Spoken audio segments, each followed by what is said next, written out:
Hey everyone, welcome back to another episode of the Table Talk. I'm Addison, today I'm here with. Hello, Reynolds. Hi. Okay, I'll let you to introduce yourself a little bit more. So, I just graduated, which is kind of scary. I graduated from Greenwood, where Addison's going. And I was on the dance team. I was pretty involved in school. I was in beta club. I did all the things. I got a scholarship to U of A, which is where I'm going to be attending in the fall. I move in a month, which is really scary. And that's definitely like something that's been on my mind. But I'm really excited, and I have a podcast myself that I've been kind of trying to work on. It's just kind of hard with all the things going on, but that's kind of what I've been up to. So Ella and I first met, I think it was at a Miss Arkansas prelim. Yes. Is that where it was? Yes. I don't know which one it was. I don't think it was Miss U. It was it Apple Blossom? Or like the Texarkana, Twin Rivers? I'm trying to think of which one I competed in first. Because you didn't have shoes on. Yes, yeah, I didn't have shoes on. So it was right before U of A, so it would have been Texarkana. It was the one. No, it was the one in Waldron. It was Texarkana and whatever. Western Arkansas. Yeah, it was that one because that was the first prelim I ever competed in. It was that one. Let your face unlock that. Yeah. I'm gonna go change your auto lock while we're talking. You can go ahead. I don't want to do anything. So we met at that, and then this is not my specialty, is multitasking. So we met there, and then you had reached out about doing a dance clinic. Yeah. At Greenwood, or I had asked you about it. Yeah, you were asking me about it, or something like that. And you were like, let's go do this. So ultimately, you were kind of the lead way into me getting into Greenwood. But I remember when we were at state last year for Miss Arkansas, I had Boomtown, you had U of A. Yeah. Just the amount of times that I got to see you in that leadership role, like with your U of A title. I remember was when they had all of the pageant girls at the basketball game that I was working. Yeah. I know I got a picture with you, Kamaya. Yeah. Whole group that was there. So how has Miss Arkansas kind of shaped your way of thinking about specific areas that life throws at you? So honestly, I've talked to people here recently, actually, literally last week. They're asking me about my pageants and what I've done with all that and stuff like that. And they're like, I thought pageant girls were stuck up. And I was like, kind of took me off guard. Yeah. I was like, I in my opinion, someone else can think this, but I think I'm the opposite of stuck up. But I was like, dang, I didn't think that was the thing. But it, I guess, made me realize that everyone puts a stereotype and everything. You think a football player is this high and mighty person when he could be the non-talkative guy in class, or you think the girl on the dance team thinks she's the best, and even though she doesn't think that at all, or you think the band kid's weird, stereotypes like that. Yeah. When there's a label put on. There's a label put on everything, including pageants. And I guess I kind of had that in my mind because I was like my best friend Leanna did pageants, and I was like, she's not stuck up, but it's are all those other girls stuck up? And so she told me to do my first one, so I did Sebastian County, and I won that one, my first pageant ever. And I was like, whoa, what do I do now? I was like, what do I do now? So I guess I didn't realize the amount of effort and work you have to put in to even, number one, win a title, and number two, get to where you want to be, because I won that first time, and I was like, okay, I won it, whatever. And then she encouraged me to do Miss Arkansas, and I was like, okay, I have to put in 10 times more effort because I'm not involved in the system whatsoever. I've never been involved in the system. I don't have the connections that everyone else has. So I think it's important to put in the work for your fitness, for your talent, for your interview especially. And not only did I guess the work ethic and the values that I've learned make me a better person, but I was like, I can use those in college. It really is, if you think about it, a full-time job. No, it is. Because I know that as someone that actively competes, you can't just say, oh, I'm going to work out this week and then I'm going to quit. You have to keep working out. No, you have to with your interview, you have to keep staying consistent, because if you interview and then don't interview and then go back, it's not like it was the first time we had that consistency. And the same with just everything, even your talent. Yes, and it's you so do your talent and then take a break. It's hard to go back. It's so hard to go back, and that's where I kind of fell through was on like when I did the state fair pageants, like I didn't have to have a talent. So I was like kind of like in a hole starting with Miss Arkansas because I was like, I haven't danced in a year. And I was like, okay, sure, what do I do? And so that was my downfall when it came to the Miss Arkansas stuff, like my talent, because I just like was so like I did dance for so long, but I took a break. And with stuff like that, like you cannot take breaks. Like you have to stay consistent or you're just not gonna. I mean, like look at Kennedy Hall and that girl like does stuff every day to compete and she got first runner up and I bet you $20 she'll win next year. I mean, she's just so consistent. That's the power. It's the power of consistency. You have to go after what you want. And if you stop and take a break, you're not getting any further to reaching that goal. And I've had to learn that this year, especially with preparing for college and preparing for like if I want to do Miss Arkansas again, like which I do, but it's just so like going to my freshman year, I'm like, whoa, like there's too many things going on. So I'm taking like a little break to kind of figure out like things right now, and then I really want to go back. It's just a matter of like getting things figured out. But I'm trying to stay consistent in the gym and I'm trying to stay consistent in everything. It's just a matter of like getting there and doing it, and that's just like probably the hardest part about it. You have to have the self-discipline for yourself to want to actually go and do it, and it's harder said than done. But well, easier said than done. However that's worded, like both ways. I think it's easy to say I'm gonna do this, but it's hard to actually make yourself go and do that. But with that, we know that a part of the Miss Arkansas organization is having a community service initiative. So mine, as you know, is Commit to Volunteer. We talk about it a lot. So tell me a little bit about your story and how you founded this CSI. So I lost my best friend at 13 to suicide. Her name is Claire. And I lost her going into my freshman year. And so I guess literally my 14, 13-year-old self is like, why did this happen, you know? And from then on, like literally from the second I found out, I genuinely wanted to do something about it. Like there was not a month, a week, or whatever that I don't think about it or I don't like reflect on it. And as the years go by, like people say it gets easier, but it's hard with stuff like that because like you don't know what happened or like you don't know like what you could like you always feel like you could have prevented it.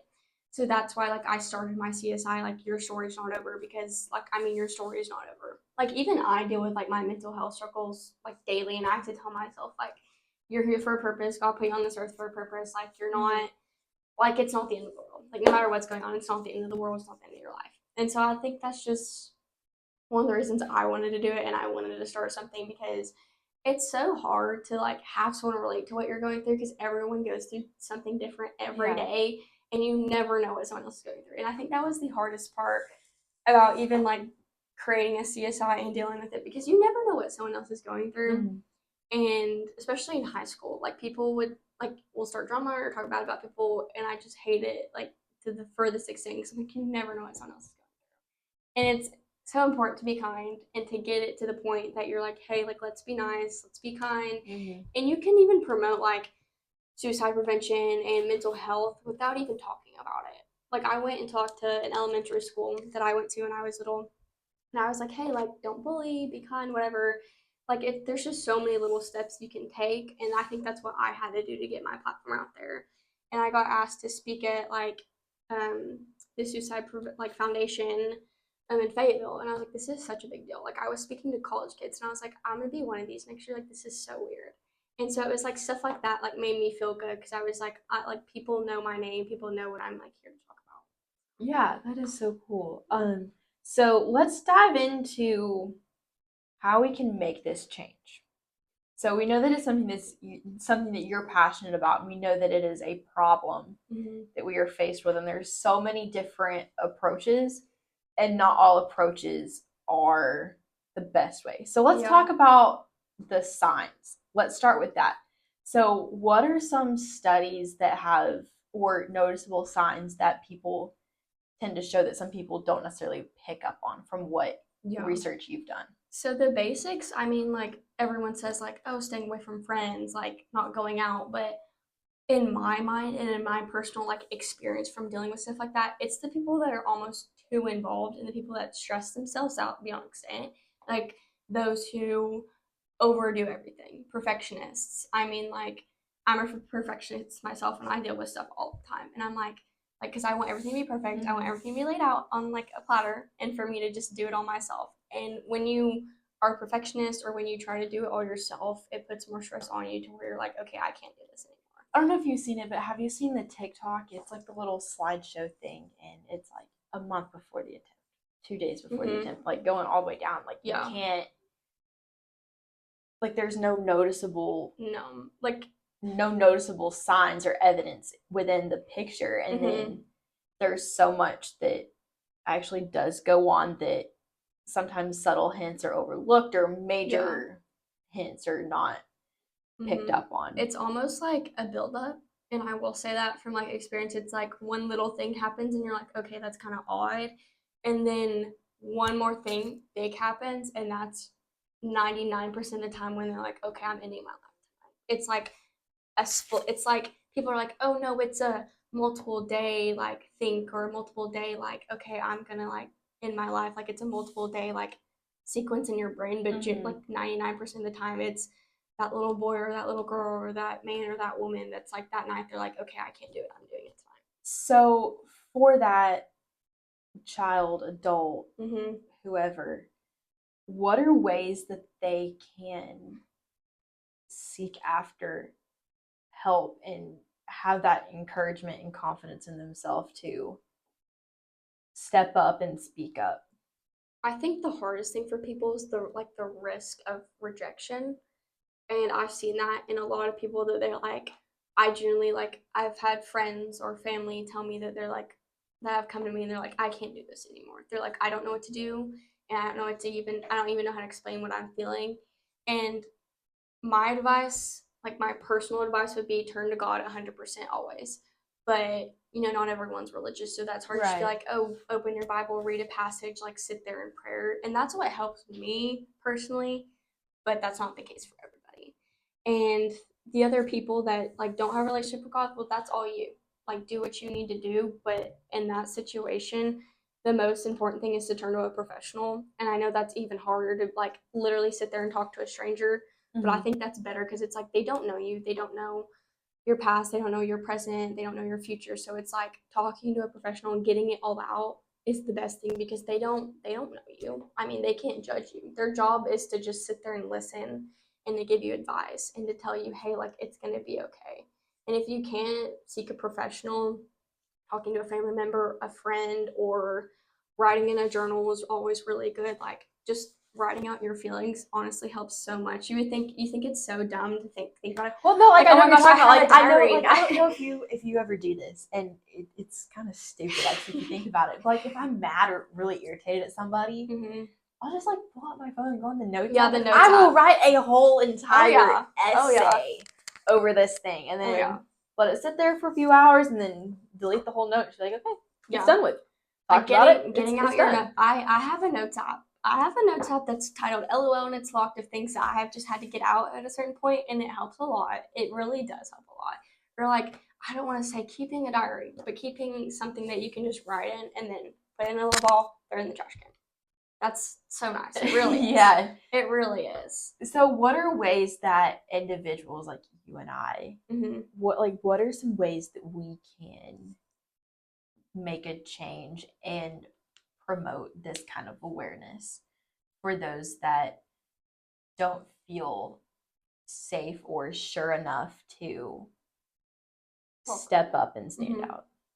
I mean, going to like the marathons, or like the walks that the American Suicide Prevention has, like the walks, like there was one in Fort Smith not that long ago. There's ones in Northwest Arkansas literally weekly. I mean, you can go to those. Like, just showing your support means a lot, because these people who deal with these struggles are like, oh my gosh, like, I'm not the only one. And they see all these people that come to these rallies and these walks and these marathons, and they're like, okay, I'm not the only one.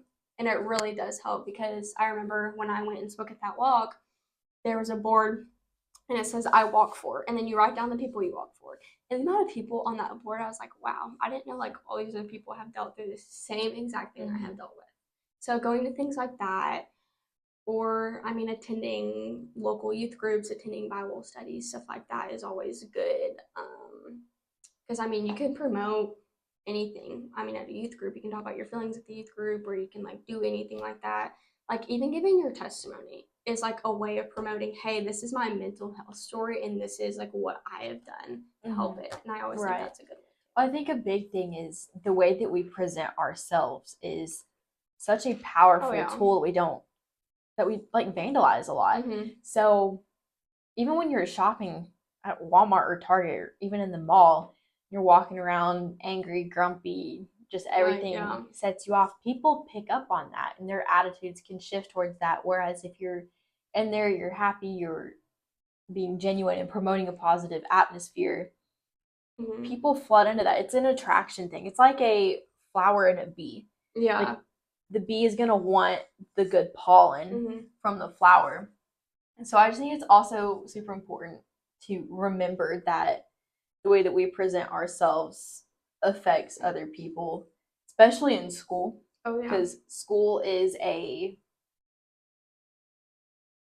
center for it's a center the downfall, for negativity, all the things. And it's like if you go to school and you're already in a bad mood going to school, and I get if you've already had a bad morning, but if you go there and you're just angry and you're mad for no reason, then it's going to rub off on the people around you. Like that's just how that works. And it matters who you surround yourself with. And if you surround yourself with people who are always mean, and they like go out of their way to like talk bad about people, or they go out of their way to be like, hey, I'm in a bad mood, like, what are you going to do about it type of thing, then, I mean, you're going to turn out that way. But if you surround yourself with people that are going to uplift you and be like, hey, like, let's go out to lunch, let's go do a Bible study, let's go to dinner, let's go to a movie, then you're going to be like, hey, like, people care about me, and I need to go out of my way and do the same thing for others. Yeah, those that want to invest and get involved in people's lives. And as you mentioned at the beginning, you had talked about the Your Story Isn't Over. So that is a nonprofit organization and also a podcast and also a community service initiative. It's all the things. Go a little bit more in depth with how, because you told me that it started with your best friend Claire. So give me a little bit more in depth on why you felt so strong and passionate to bring this to a local prelim level and a state competition level, and here currently as a nonprofit organization and podcast and a CSI. I think I became so passionate about it because I don't want to say it made me angry, but it made me like, I guess almost infuriated that people don't realize that this is happening and this is a real world problem. And it's not just something that, oh yeah, she's dealing with a lot right now. Like, it's more than that. It's more than what you're dealing with at home. It's more than the bullying at school. It's more than the mean girls in high school. It's more than all of that. And I think it's something that needs to be talked about and needs to be dealt with because everyone deals with it every day. And I do not care who you are. I don't care what your background is. I do not care where you came from. But it's like everyone deals with it. And I think no one knows how to talk about it or where to start. So I think like promoting it on social media and through a platform level and a prelim level is where people can become aware. And so I think talking about it like at pageants and on social media, people can like, okay, hey, like I need to follow this because I deal with this. Like I had a friend text me when I kind of first started, and she was like, thank you. Like, I really appreciate you starting this. And I was like, why? Like, why are you saying this? And she was just like, because I forget that sometimes I need to look at this stuff because it promotes a positive vibe back to myself when I look at it on social media, and the first thing that pops up is, hey, here are the signs of suicide, and if you're dealing with this, like, here are the things you can do. And I think it's just putting yourself in that positive mindset is why I became so passionate about it, because I'm like, I don't want people to sit there and not know what to do and not know who to follow, and so they can go to this on their days where they're like, okay, I don't know if I can do this tomorrow. I need to go to so-and-so's platform. I need to look at this, remember what she said, because I need to put that back in my mindset. Was there ever a time that you felt like there was somebody that was reaching out for help and you felt like there was nothing that you could do? And how did you navigate around that to lead this person back on a firm foundation? I've had, actually, like, this is almost sad to say, but I've had a couple people I know that have reached out and been like, I may or may not, like, commit suicide. And that is such a hard thing to get on a text message or on a phone call. That is such a hard thing. But the really only thing when you get that call or that text to do is go straight there and be there for them and tell them they have a purpose. And that's exactly what I did. I had a friend, and that's what I had to do for him. And that's what I had to do. And that's, I mean, it's just a matter of time and a matter of you tried. And if you tell the people that they surround themselves with, it's like they're going to have people there to support them. It's like, what's the saying? It's like, whatever you feed yourself is what you... Whatever you pour into your cup is what overflows out of the cup. And I think that in our generation specifically, there's so much drama that goes on in places, and if we allow that to fill up our cup and it starts to flow out, it just becomes a continual sequence between different relationships with people. And when you're constantly in a mindset of negative things, it just keeps on and on and on and brings all these issues to life rather than shutting them down and shutting it off so that there's not this problem. Because if this is a very unrealistic thing, because we're human and things are going to happen, but if everybody just had a positive mindset, big issues like this wouldn't be a problem. Exactly. Yeah. But getting to that is something that every single person has to put forth effort in, and it's not an easy task. No, and it's not a quick even task. Harder with social media, and like I'm on every social media you can probably think of, but it's like, and I love looking at it, I love scrolling on it for hours. I get in the TikTok loop and I scroll for hours, but it's like taking a break is probably the best thing you can do for yourself. Like on the weekends, literally don't look at your phone. Like taking a break for 30 minutes a day is like something everyone needs to do. And it's even hard for me to put down my phone, but it's like feeding your brain with all the TikTok drama and all the celebrity stuff and all this stuff that you couldn't care about in 50 years, but you're thinking about it in your head, honestly, literally just feeds off to other people. Like you think about the drama like on TikTok with two celebrities who are fighting or whatever, and then like you're like, oh, well, I'm going to talk about that, and I'm going to like feed off that negative energy to somebody else. And it's really just not a good thing, but social media can also be used for a good thing instead of a bad thing. But it's just so confusing, and I think everyone needs to take a break. But well, I remember every year before, like I go to church camp, it's like, oh, I'm gonna have to take a week off my phone. Like, oh no, the world's gonna end, and I'm gonna be missing all this information.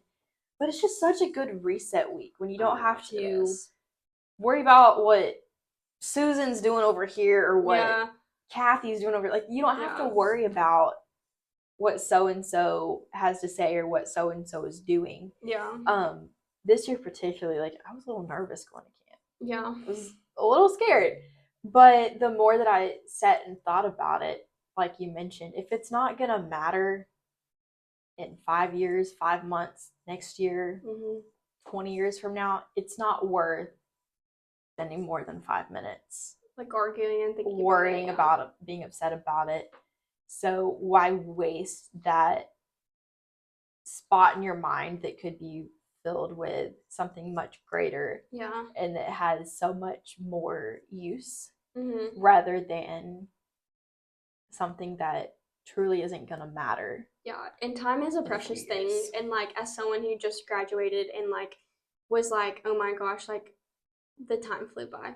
Like your senior year is probably the fastest year ever, and I will tell you that right now. So do not spend it sitting on your phone, and do not spend it worrying, because that is exactly what I did, and that is exactly what I regret. I spent it on my phone, and obviously I went out, I competed in prelims this year, I did all the things, but I spent more time worrying about what other people thought about me and worrying about my future than I spent time spending it with people I love and spending it with those friends at school that I maybe needed 5 more minutes with before I graduated, because I may not ever see them again. And time is of the essence. And I like people who are 70 years old, like your grandparents, and they're like, time is a precious thing, like don't waste it. And it is a precious thing, like don't waste it. You can't go back. You can always just keep going forward, but you can't go back and change things or relive, which is a sad thing. But and especially in high school, like my biggest advice is like don't let what people say about you overpower you and let you bring yourself down, because I did that so much. And that is one of the things why people in high school are like, I'm getting bullied because people are telling me these things and it's feeding in my head, and you literally make you think that that's how you are when you're probably the complete opposite. I mean, it's just like dancing in front of a mirror. Like, you see yourself in the mirror and you're like, oh, that's disgusting. Yeah. And then somebody tells you that it looks good and you see a video of it and it's like, you're like, holy, that crap, that's actually good. You're like, that doesn't look good or that does look good. We're our biggest critics. Yeah. So trying to maneuver around that and being positive for ourselves, because there's a saying that's like, you have to love yourself to love other people. And we're awful at that. Like, it's so easy to step in front of a mirror and be like, no, I don't like this. But you have to remind yourself. Like, I have a sticky note on my mirror, on every mirror in my room. Actually, the one that my full length one, it says like, good morning, beautiful. Like, just positive affirmations. Now, do I look at them every single day? No, I don't. No, but it helps sometimes. It's when, like, I remember when I snap people, like, because I'm bad about just like going up to a mirror, like putting my phone up by the mirror, and all you see is the sticky notes. And there were several people over the past year that have been like, those sticky notes are so cool, like, I'm gonna do that. Yeah. So it's just finding those little things like we've talked about to give ideas and promote this positive energy that in subtle ways that you wouldn't think would have an impact, but they actually do. Yeah. If that makes sense. But to close us out, how are some ways that people can get involved with your organization and reach out to you for help or to get involved? I think the main thing right now for me that I would love for people to do is reach out, like, to be on my podcast, because I really want to post more episodes. I've like got 1 or 2 down, but it's like, I need more people to like reach out, and I need to reach out to people as well. Like, that's my fault as well, but I would love for people to reach out, give me some ideas. I talk about mental health and I talk about suicide prevention, but it's also like what you just said, like positive affirmations, like talking about what you can do to be a better person, what you can do to live a better life, like all the things. So if you want to reach out, that would be great. Talk about whatever, and I would really appreciate that. Yeah, I'll make sure to link your Instagram and your Spotify in these links. But thank you for joining us, and thank you for listening to this episode of the Table Talk. I loved it. Thank you for having me. Of course.